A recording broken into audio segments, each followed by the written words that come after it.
Christie says, so as you guys know, that there's just been this, so let me first start out by saying, as you know, measles is now spreading like wildfire all across America because some stupid parents, and whatever, I think that they're stupid because they don't get their kids vaccinated, have decided not to vaccinate their kids, and because their freedom has basically, encroached upon all the rest of us, right?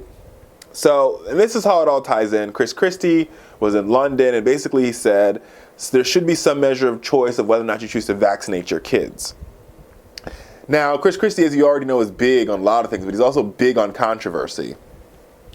So after a 3-day trip to the United Kingdom, he was like, parents need to have choice, which is the complete and total opposite from what we saw from Christie just a couple months ago during the Ebola scare when he made that nurse be quarantined for 21 days.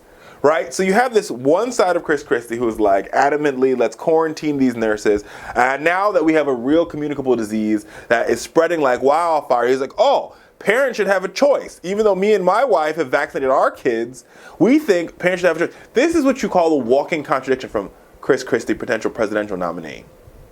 I guess he's trying to appeal to some crazy far-right libertarian base. But to some extent, the only way we can truly preserve life, liberty, and the pursuit of happiness is by having the government there to preserve it. Right? And that means from time to time the government has to step in and create regulations to make sure that we all have the ability to pursue that life, liberty, and pursuit of happiness, which is why, America, it is illegal to yell fire in a movie theater. Just as it should be illegal to not immunize your kids and then walk them around Disney World. It's the same exact crime. You're putting other people's lives in jeopardy to express your particular religious, personal, whatever you want to call it, freedom of expression.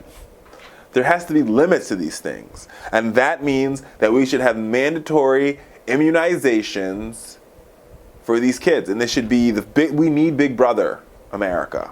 I'm sorry. I know some of you are mad at me.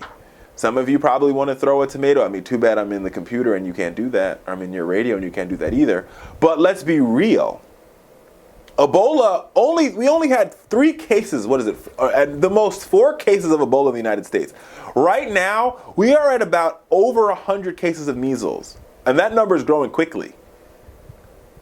Okay? We have a serious problem on our hand, folks. Serious problem. Just putting it out there, America.